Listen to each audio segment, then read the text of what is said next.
Abida Hormuz हमारा इलाका है, किसी ने यहाँ आने की कोशिश की तो उसकी टांगें काट देंगे। ईरानी आर्मी चीफ की जानिब से बड़ा सख्त बयान सामने आया है। इसके साथ साथ उन्होंने अपने शहरियों को ये भी कहा है कि किसी भी अमरीकी फ़ौजी को ज़िंदा या मुर्दा पकड़ने पर $30,000 का इनाम भी दिया जाएगा। इस सारी सूरत के बारे में अज़हर अली ख़ान से बात करते हैं। अज़हर भाई, बड़ा सख्त बयान ईरानी आर्मी चीफ का सामने आया है, क्या कहते हैं इस बयान के हवाले से? अदिल भाई, हमें सबसे पहले ये समझना होगा कि ईरानी कोई आम लोग नहीं हैं, ये कौम है। और कौम का मतलब ये है कि जब उन पे 5 माह पहले एक बुरा वक्त आया था, उन पे हमला किया था अमेरिका ने, तो एक कॉल दी गई थी कि कौन कौन लोग ऐसे हैं जो अपने आप को रज़ाकाराना तौर पर पेश करेंगे कि अगर कोई मुश्किल वक्त ज़रूरत पड़ी तो आप आकर हमारी मदद के लिए खड़े होंगे, अपनी जान दे सकते हैं। तो 1 आध लाख 2 लाख लोगों ने नहीं, 3 करोड़ लोगों ने अपने नाम लिखवाए और ये बात कही कि हम अपने वतन पर कट मरने के लिए बिल्कुल तैयार हैं, हम नहीं छोड़ेंगे किसी को, आप बताएं हमारे लिए खिदमत क्या है। तो इसीलिए अब ईरान के लोगों को जब ये आर्मी चीफ कह रहे हैं तो उस तनाजुर में इस बात को अगर हम देखेंगे ना तो हमें ज़्यादा समझ में आएगी।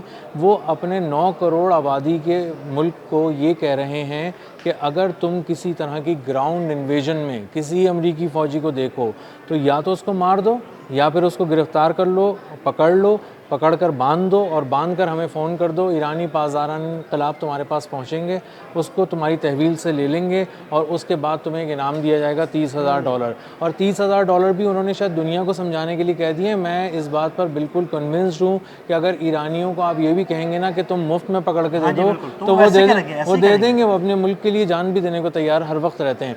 तो ये एक सिंबॉलिक बयान भी हो गया, एक पैगाम भी पहुंच गया, $30,000 की एक बाउंटी भी पहुंच गई पूरी दुनिया तक कि इस तरह की बात है। और ईरान के तमाम लोगों तक स्टेट टेलीविज़न के ज़रिए, दीगर चैनल्स के ज़रिए, दीगर ज़राए से ये बात पहुंच गई कि हमें करना क्या है। बिल्कुल, ईरानियों के लिए भी एक पैगाम, लेकिन उसके साथ साथ अमरीकी फ़ौजियों के लिए भी एक पैगाम कि भाई वहाँ पर तुम्हारी लाशें बिछा दी जाएंगी। बिल्कुल, और तुम्हें पकड़ लिया जाएगा। और अगर हम इसको दूसरी तरफ लेके जाएँ ना तो हमें अंदाज़ा होगा कि अगर अमेरिका में कोई ग्राउंड इन्वेजन करने की कोशिश करता है तो वहाँ के शहरी किस तरह रिएक्ट करेंगे। वो किसी नंबर पर कॉल करेंगे, किसी स्टेट पुलिस को कॉल करेंगे, किसी को बुलाने की कोशिश करेंगे और ख़ुद अपने आप को महफूज रखने की कोशिश करेंगे। लेकिन ईरान के मनाजिर हम कुछ अलग देख रहे हैं। कुछ साहिली इलाके ऐसे हैं जहाँ पर ईरानी जो हैं वो असला लेकर पहुँच गए, डंडे लेकर पहुँच गए और उन्होंने जाकर इस बात को कहना शुरू कर दिया कि अगर समंदर में इस तरफ से अमरीकी फ़ौज आई तो हम उन्हें बहुत मारेंगे। इसका मतलब ये है कि वो जो कुछ उनके पास है, चाकू, छुरी, कैंची, डंडा, वो लेकर तैयार खड़े हुए हैं कि अमरीकी फ़ौज आएगी तो हम उससे निपटेंगे। इतने बड़े पैमाने पर अगर पूरी कौम तैयार मिल रही है किसी जगह पर तो आप कैसे ग्राउंड इन्वेजन करेंगे। अब मसला ये है कि डोनाल्ड ट्रंप को पेंटागन, CIA और सेंटकॉम ये सब मिलकर एक जॉइंट ब्रीफिंग भी दे चुके हैं, अलग अलग भी दे चुके हैं। और बार बार डोनाल्ड ट्रंप ये पूछते हैं, ये बताओ अगर हमारे फ़ौजी ज़मीन पर कदम रखें तो कैसा होगा। तो उन्हें कहते थे नहीं ऐसा नहीं होगा, बहुत पेचीदा ऑपरेशन होगा, मुश्किल होगा, हमारे लोग मारे जाएंगे। डोनाल्ड ट्रंप ने कहा नहीं, दोबारा करके लाओ, कुछ नई चीज़ बताओ। तो उन्हें बताया गया कि अगर आपने कम से कम आपको 10,000 फ़ौजी उतारने पड़ेंगे ज़मीन पर ईरान में। और ईरान में 10,000 फ़ौजी किस तरह से आप उतारेंगे? तैयारों से उतारेंगे? आप उसकी लॉजिस्टिक का सपोर्ट कैसे देंगे? वो तैयारे कैसे ईरानी फ़िज़ाओं में पहुँचेंगे, कैसे परवाज़ कर सकेंगे, क्योंकि वैसे ही ईरान की फ़िज़ाओं में आने वाले बहुत से अमरीकी तैयारे तबाह हो चुके हैं। बिल्कुल तबाह हो चुके हैं। और एक नया इंटीग्रेट कर दिया गया है एयर डिफेंस सिस्टम, जदीद तरीन भी है। और वो अब ऐसे शिकार कर रहा है कि अब कहीं से भी किसी जगह पे भी अपनी पसंद के वक्त पे, अपनी पसंद के मकाम पे वो MQ-9 रीपर ड्रोन गिरा देता है, कभी किसी और तैयारे को जैम कर लेता है। तो जिसको वो अज़हर भाई, 45 MQ-9 रीपर ड्रोन्स अब तक गिराए जा चुके हैं, $1 अरब 30 करोड़ मालियत के, और वो 25% उनका ज़ख़ीरा ख़त्म हो गया अमेरिका के पास। तो अमेरिका को अब समझ आ गया है कि तैयारे जितने बड़े ड्रोन बनाकर हम ये समझ रहे थे कि हम यहाँ के चौधरी बन जाएंगे, हम नहीं बन सकते थे, ये बहुत बुरी तरह पिटे हैं। और उसके बाद अब इस बात पे गौर कर रहे हैं, वही शायद 136 ड्रोन पे गए हैं और कह रहे हैं कि एक स्वाम अटैक करें, हम छोटे ड्रोन बना लें, इतने पैसों में भाई हमें ज़्यादा ड्रोन बना के दे दो। तो जिस तरह एक आम कस्टमर दुकान वाले से बार्गेनिंग करता है ना,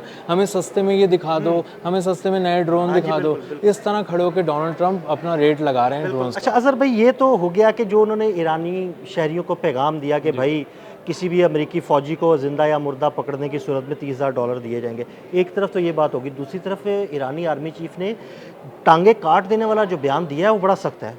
उन्होंने पहले भी इस तरह का बयान दिया था और अभी दोबारा दिया है। असल में वो याद कराना चाह रहे हैं, वो ये याद कराना चाह रहे हैं, टांगे काट देने का जो पहला बयान था ना वो इससे जुड़ा हुआ था कि हम यहाँ पर नहीं आने देंगे। और जो भी ये समझ रहा है कि हमारे साहिली इलाके ज़रा कमज़ोर हो गए हैं, आपने बड़ी बमबारी की है वहाँ पे और आपके एयरक्राफ्ट कैरियर्स वहाँ पे घूम रहे हैं, तो आप समझ रहे हैं कि आप ना हुर्मुज़ की तरफ से, खलीज ओमान की तरफ से अंदर आ जाएंगे आप, तो ये आपकी भूल है। अगर आप किसी भी किस्म का आप कोई भी मिस एडवेंचर करेंगे आप कशम पे करते हैं, खार्क पे करते हैं, सिर्क पे करते हैं, जास्क पे करते हैं और किसी जगह पे करते हैं, बंदर अब्बास पे कहीं से आने की कोशिश करते हैं, तो आप बहुत बुरी तरह पिटेंगे, आपको कबायली भी मारेंगे। वहाँ पे जो लोग रहते हैं, मकामी लोग, कबाइल रहते हैं, ईरानी पासदारान इनकलाब वहाँ पे खड़े हैं, शॉर्ट रेंज बैलिस्टिक मिसाइल तक वहाँ पर लगाए गए हैं, ड्रोन्स का एक स्वाम अटैक आप पे हो सकता है, स्नाइपर्स बैठे हुए हैं, मैन पैड्स लेके 400-500 लोग बैठे हुए हैं मुख्तलिफ जगहों। यानी ईरान ने अपनी आंखें बंद नहीं की हुई, वहाँ पर बिल्कुल तैयार बैठे हैं। ईरान ने बहुत तैयारी की हुई है और अगर हम 3-4 माह पहले वाला बयान अगर एक लें तो उसमें उन्होंने कहा था आना आपकी जिम्मेदारी है,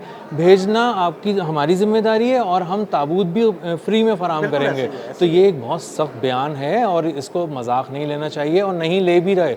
अमेरिका अगर इस बयान को मजाक ले रहा होता तो शायद अंधाधुंध जिस तरह वो ईरान पे पहले चढ़ दौड़ा था अब भी चढ़ दौड़ता, लेकिन उसको अब अंदाज़ा हो चुका है हर तरफ से मार पड़ने के बाद कि हमारे फ़ौजी मारे जाएंगे और इसीलिए उनकी फ़ौज भी ज़्यादा कोई सब्ज़ बाग नहीं दिखा रही। डोनाल्ड ट्रंप को खुल के कह रही है कि हमारी कैपेसिटी नहीं है कि हम ईरान के अंदर चले जाएं, ज़मीन पे कदम रख दें और वहाँ पे पहुँच जाएं। अच्छा, अब अभी हालिया दिनों में तो जंगबंदी चल रही है, और क्या आपको लगता है कि ये जंगबंदी चलेगी या अमेरिका दोबारा से फिर कोई हमला करेगा? और क्या अगर अमेरिका दोबारा से हमला करेगा तो ईरान का जवाब उतना ही सख्त होगा?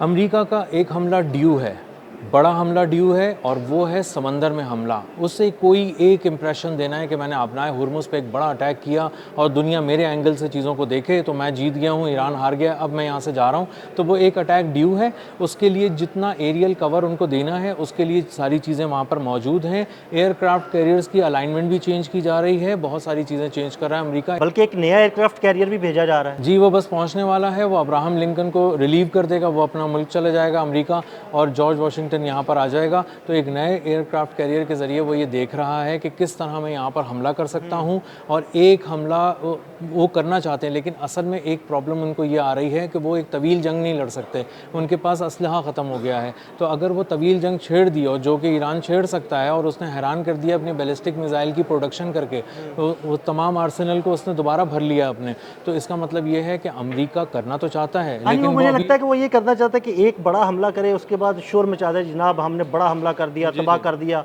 हम जीत गए, अब ख़त्म हो गया, हमारे मकासद पूरे हो गए, और उसके बाद वो वापस चला जाए। बिल्कुल ऐसे ही चाहिए, कोई एक जुमला चाहिए, कोई एक सिचुएशन चाहिए जिसके अंदर वो अपने आप को जीता हुआ दिखा सकें और पूरी दुनिया भी अब तंग आ चुकी है, वो कहेगी हाँ हाँ बस ठीक है, हाँ तुम जीत गए, बस निकलो यहाँ से।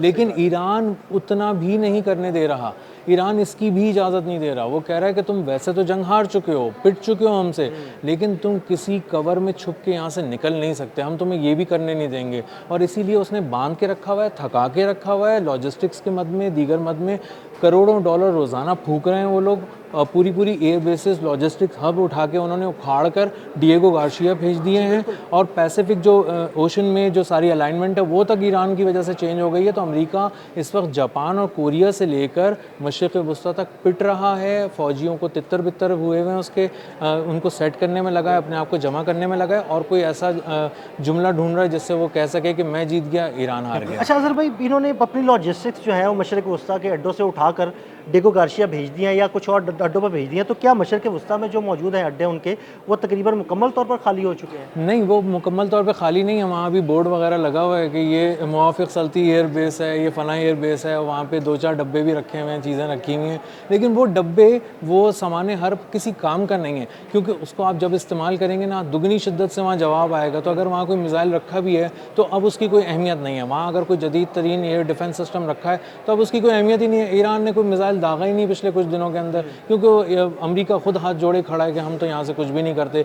और जो दीगर ममालिक हैं जिनकी ज़मीन पर वो एयर बेसिस हैं, उन्होंने भी वाज़ेह पैगाम दे दिया बस बहुत हो चुका। वो तो खलीजी ममालिक आपस में मशवरा भी कर रहे हैं कि यार किसी तरह इनसे जान ही छुड़ा ली जाए। बिल्कुल, वो मालिक मकान ने नोटिस दे दिया है किराएदार को और बिल्कुल वो किराएदार को भी अब समझ में आ गया उसको कहीं नया घर ढूंढना है। वो नया घर जो है यूरोप हो सकता है, इसराइल हो सकता है, लेकिन मशरिक़ वस्ता में कहीं कोई घर नहीं मिल रहा। घरों के किराए बहुत बढ़ गए हैं और मालिक मकान ने घर देने से इनकार लेकिन इसराइल में तो काफ़ी इन्होंने अपने तैयारे और लॉजिस्टिक्स मूव किए हैं। हाँ, लेकिन इसराइल तो बहुत समझदार है। उस नेतन्याहू को समझ में आ गया कि अगर उसकी ज़मीन से हमला हुआ तो फिर उसके ऊपर हमला होगा और फिर डोनाल्ड ट्रंप तो साइड में खड़े हो जाएंगे। तो वो जो एक रिपोर्ट सामने आई कि इसराइल 12 दिन तक जंग नहीं लड़ सकता ईरान के साथ, इतना कम उसके पास ताकत है। एक एडवेंचर तो बहुत ज़बरदस्त कर सकता है, वो सनसनी तो फैला सकता है, लेकिन 12 रोज़ तक खड़े होकर टिक कर जंग नहीं लड़ सकता। वो बात अगर हम मद्देनज़र रखें तो हम ये कह सकते हैं कि नेतन्याहू सिर्फ डोनाल्ड ट्रंप को कहेगा कि तुम कहीं से हमला कर दो, मेरी ज़मीन को छोड़ दो। अच्छा, आने वाले दिनों में आपको क्या लगता है कि जिस तरह मशरिक़ वस्ता की बेसेस जो है तकरीबन खाली हो चुकी हैं, तो क्या मशरिक़ वस्ता की अब कोई ऐसी बेस मौजूद नहीं है जो फंक्शनल हो और वहाँ से ईरान पर आने वाले दिनों में कोई हमला किया जा सके? ईरान पर अगर हमला करना है तो अमेरिका को करना है समंदर से, अपने असासे जो उसने बहरिया के रखे हुए हैं, वहाँ पर एयरक्राफ्ट कैरियर्स हैं, दीगर चीज़ें, स्ट्राइक ग्रुप्स रखे हुए हैं, उसी के ज़रिए उसको हमला करना पड़ेगा। अगर किसी ज़मीन से करता है तो उसको ज़मीन पे जवाब मिलेगा, वो किसी और मुल्क पर हो जाएगा, फिर वो मुल्क उसको अब जो थोड़ा बहुत टाइम देने पे गौर कर रहा है वो कहेगा तुम कल के जाते आज चले जाओ, हमारी जान छोड़ो। बहुत शुक्रिया अज़हर भाई। अज़हर भाई ने बड़ी तफसील के साथ इस सारे मामले पर रोशनी डाली। मज़ीद अपडेट्स के लिए हमें फॉलो करते रहें। अदील अहमद और अज़हर अली ख़ान को इजाज़त दीजिएगा। अल्लाह हाफ़िज़।